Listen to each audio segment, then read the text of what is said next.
the Core Connection. I'm Mira Rubin here with you on Enlightened World Network. And today's topic is breaking the spell. We live so much of our lives enchanted or enthralled by ideas, beliefs, notions of reality that we've inherited in one way or another. And today we're going to talk about breaking the spell. So it should be a fun conversation. But before we get started, let's take a minute or two to get present. Let's take a deep breath in through your nose and hold it. And imagine clean, crisp oxygen flooding your lungs, flowing into your bloodstream, nourishing all your cells, all your organs, bringing vital life energy to your body and being. And as you exhale, exhale any tension, stress, negativity, fatigue. And now let's take another deep breath in through your nose and hold it. This time, imagine bright light lighting you up from the inside out, illuminating, electrifying, and energizing all your cells, your molecules, your electrons, creating a brilliant beam of light and energy from your heart out into the world. And as you exhale, exhale any remaining tension, stress, negativity, fatigue. And now let's press our palms together. Vigorously rub your hands together to feel the friction, the temperature, the pressure, the motion, the tickling and tingling when you stop. And allow all those sensations to bring you present right here, right now, into this remarkable physical form that enables us to experience life. Welcome, welcome, welcome. So good to be here with you this morning. Welcome and good morning, Rosalind. So good to have you here with us and everybody else who's joining us. And today we're talking about breaking the spell. So we've spoken about this before, but I think it's such a powerful conversation to recognize that we, first off, we create the perspective through which we experience the world. And the lens through which we experience the world is shaped by our beliefs and things we've been told, things we've been taught, things we've come to believe through experience, etc. And those things shape our experience. So lots of us grew up with all kinds of messaging that essentially told us who we were or told us how reality is, that enculturated us, right? And we're being bombarded all the time by news and advertising also that is reinforcing a particular lens. And we can step back and recognize this lens as a sort of spell that has been cast upon us to say, oh, okay, this is the reality that you get to live and breathe into. And for instance, as children, perhaps we are imbued with the notion that we're not good enough or we're too much or any number of different things. We're to this, not enough that, and we find we belong, we don't belong. We find reinforcement through our lives for these, what I'm going to call spells. And what happens as children is that we are gifted with these perspectives on reality and ourselves that we don't have the capability to question, that we don't recognize as something that is laid over us, laid over our foundational being, that is infused into us, that perpetuates perhaps generational traumas in some cases, or cultural beliefs. I mean, the most obvious one is how we are indoctrinated at a very young age, many of us, to religion. Good morning, Sally. My oh my, it's been a while. How wonderful to have you joining us. Welcome. So we're talking about breaking the spell. And I think the first step to breaking the spell is recognizing the spell. So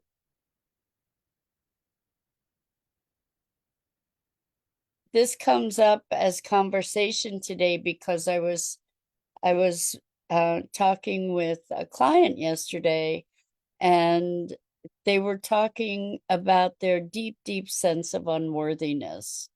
And I think that this, and also feeling not included and not belonging. And I think that this is something that so many of us have experienced, that it's worth discussing, because in this person's situation, there was kind of an evil stepmother figure who uh, essentially tried to push this person out of their father's life, and to let them know that they weren't going to have a prominent place in that family structure. And so the child self made these determinations that they were unworthy, that they weren't included because they weren't good enough. And so when we take these things on, consciously or otherwise, usually unconsciously, we just receive it as truth, particularly as children, because we don't have the ability for discernment, and to recognize that this is not a universal truth, that this is a dynamic that's happening between people that are flawed, as are we all, or perfect in our imperfection. That we receive these things as if it's a spell that's cast upon us, and we live then through this spell, and we're sleepwalking in a way through this spell, and it shapes every aspect of our lives. So when we can begin to recognize that this this notion of reality, this notion of self, this notion of the way things are, this notion of what is going to continue to be, when we can identify that as a spell, we then have access to the possibility then of dissolving that spell. When we recognize that it's a spell, we can take the power away from it. And it's in that recognition, like looking at, oh my gosh, I have been operating as if I'm unworthy, like taking that on as a beingness. And when we do take on these things as a beingness, these perspectives, these spells, when we take it on, we live through it, we live into it, we project it into the world, and we attract confirmation. So we could have all kinds of evidence about how unworthy we are. or how much of a failure we are, or how how we're too intense, or we're too this, or we're too that, or we're broken, or what, all these different stories that we have somehow inherited, that we have somehow incorporated, received, that we have been under this thrall of bewitchment. I don't know that that's a word, but that we become bewitched, although that casts a bad light on witches, I guess. I don't know. But we become subject to these notions that have been foisted upon us, knowingly or unknowingly. So I think it's a really, really powerful way to view these experiences of ourselves in life, to recognize, oh my gosh, that's not my essence. That's something that was projected upon me that I then received, knowingly or unknowingly. There's no blame here. This isn't about blame. It's not about it's my fault in any way. It's just what happened. And that we receive these things, and we receive these things because we didn't know better, because we didn't see, because we didn't have the perspective, because we didn't know to question. And so our questioning and our curiosity about these things is an opening to our freedom and breaking these spells. And so this person had had a very traumatic growing up. And in that traumatic growing up, that story became the story of their life. And this essentially evil stepmother kind of picture, and um the pain and the awful things that this person did, and the sense of unworthiness that they experienced deep in their being. And it was a revelation to say, oh my gosh, it is like a spell. So Sally says, yes, indeed, we can vary the preconceived notions from one lifetime to another. And I'm going through this right now, says Sally. Well, how perfect that you showed up today. And you say we can vary the preconceived notions from one lifetime to another. I think we live many lifetimes in this one lifetime too. I mean, I can say that I certainly was at the effect of many spells, and still am, I'm sure. Like the beliefs that we hold are essentially spells. And the thing is that we can recast them, we can recreate them through choosing a new narrative. But the thing is that the spell has us believing that the narrative is truth. And when we can recognize, oh my gosh, it's just a spell, like I don't have to hold on to that story.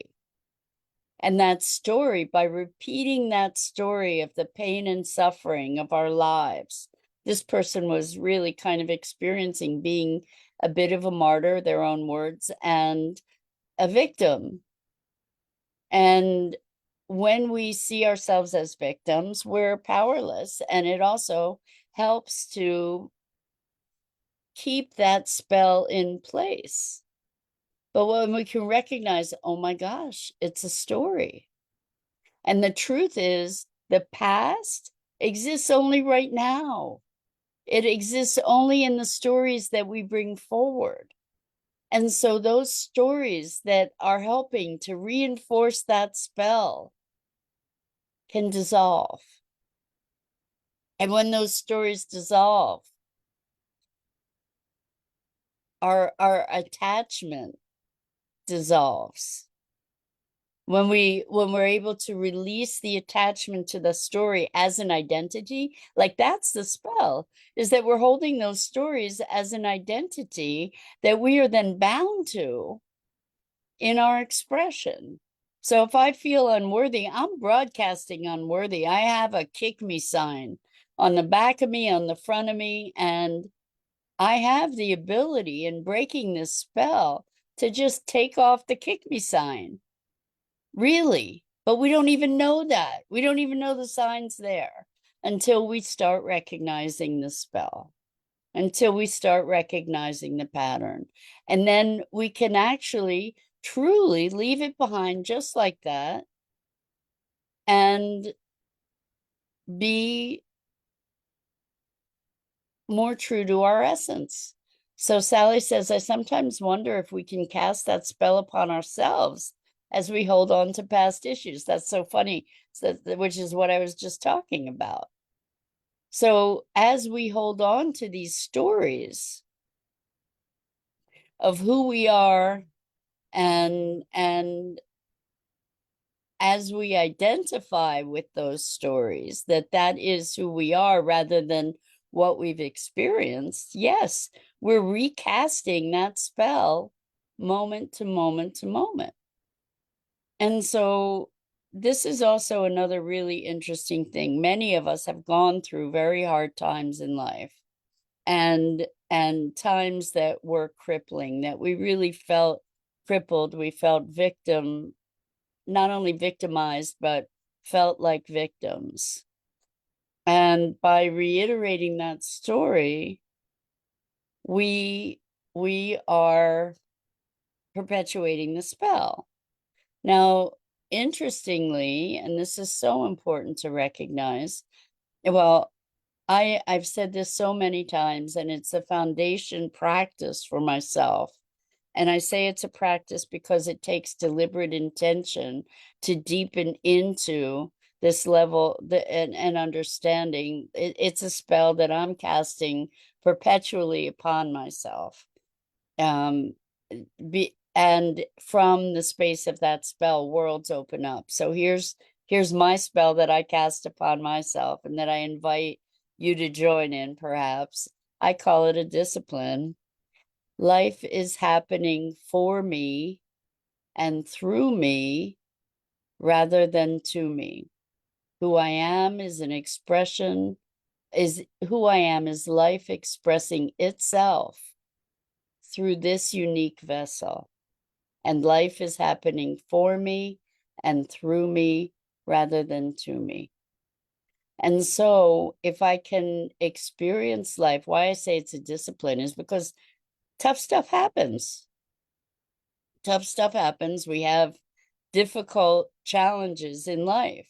We have pain, we have emotional upset, we have physical upset, circumstantial upset, not to mention joy and all the other wonderful things and love. And but the thing is, from this lens, and we can say spell of life is happening for me and through me rather than to me, then I can look for the opportunity in whatever obstacles there may be. So if we take that frame of reference, even the horrible or the passages in life that were experienced as horrible take on a different flavor. And most often, what I've witnessed in my clients and myself is that these difficult times, these times of feeling victimized, these times of deep emotional strife and upset are a crucible that shapes us and shapes our greatest virtues in so many cases. In so many cases, gives us our purpose, gives us a deeper compassion, gives us a deeper emotional range and capacity, etc. When we allow that I'm going to call it training ground, and it's often really, really brutal when we allow that to transform us. So Sally says, I've been saying that a lot lately. Life is not happening to you, it's happening because of me. Well, there's a difference, Sally. This is an important thing. And it's a nuance I invite you to try on and see if it feels different. When we say that life is happening because of me, depending on how you view that statement, it might feel like blame. Like all this horribleness that I feel like I'm experiencing in my life is my fault. And it's not about fault. It's not about fault. And when I say life is happening for me and through me rather than to me, what it's talking about is that each of us is an expression of life itself and life's intelligence, and that we're a vehicle of life's expressing itself. And so, as we, through this unique vessel, and that's an important part of this conversation, because each of us has unique capabilities, unique um,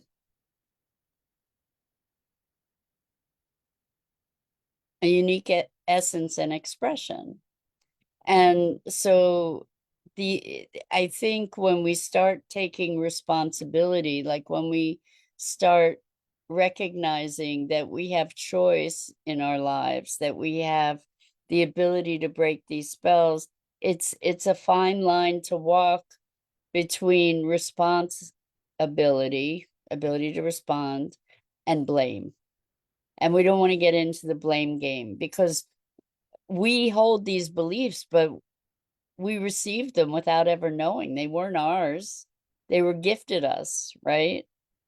Or imposed upon us in so many cases, and we're not even aware of it because it's just the way things are. We believe that that's the reality. So as we wake up, we can start recognizing, oh, it's just a belief. Doesn't mean it's true. It's just a spell. And when I can see myself going into, for example, I'm unworthy or what's wrong with me, then I can relieve myself of that by saying, oh, there's the spell again. So Sally says, food for thought. Yes, not to take blame, but more in recognition of my choices to be here and what lessons I agreed to learn while here. So I think that that's really more aligned with my perspective. Not that I'm right, I'm not saying anything that I say is true. I invite you to feel into it and suss it out for yourself as to whether it's something that resonates. But oftentimes, we talk about karma as punishment or retribution or redemption, and I don't know that I believe in that stuff so much at this point. And I believe that the lessons are not like teach you a lesson kind of thing, but the lessons are opportunities for expansion into fuller freedom and expression. And that it's not a matter of punishment, like where you'll get your due kind of thing, like it's a karmic justice kind of thing, but that life is happening for us. And the lessons, the experiences we have shape us and mold us to become who we came here to be. And I think it's like the caterpillar and the butterfly. The caterpillar, in becoming the butterfly, goes through all this stuff, and then it actually turns into a liquid mush before it somehow becomes a butterfly. And that's what I'm talking about as far as the cauldron. The cauldron shapes us and destroys us and allows us to emerge into something new. And as we emerge from that, we get to realize that we're not the caterpillar anymore. And that really, it's almost like there's no pathway to the caterpillar. Like the caterpillar, yes, we have this vague recollection that we were once a caterpillar, but it was an entirely different life and experience. We don't have to be carrying our caterpillarness into being a butterfly, because in fact, that caterpillar truly dissolved before emerging into this butterfly. And so Sally says, yes, definitely. I see all lessons as invitations to evolve and change. I love that, Sally. Exactly. It's an invitation to engage with the opportunity to become more fully who we are. And so we go through this caterpillar phase, and then we can let it go. And when we let it go, when we allow it to dissolve, when we awaken from the spell, we can be grateful for the caterpillarness that brought us to this place of being able to be a butterfly. We can appreciate that that was a history, a pain, and agony that I wouldn't wish on anyone, and it's no longer who I am. It's a story to which I'm no longer attached. Rosalind says, break down to break through. Yes, yes, exactly. That we're literally dissolving this old identity when we awaken from these spells. We really can just leave it behind, and to step into, like, to step out of that cocoon and into a whole new world. So that's it for today. I'm Mira Rubin. This is the Core Connection.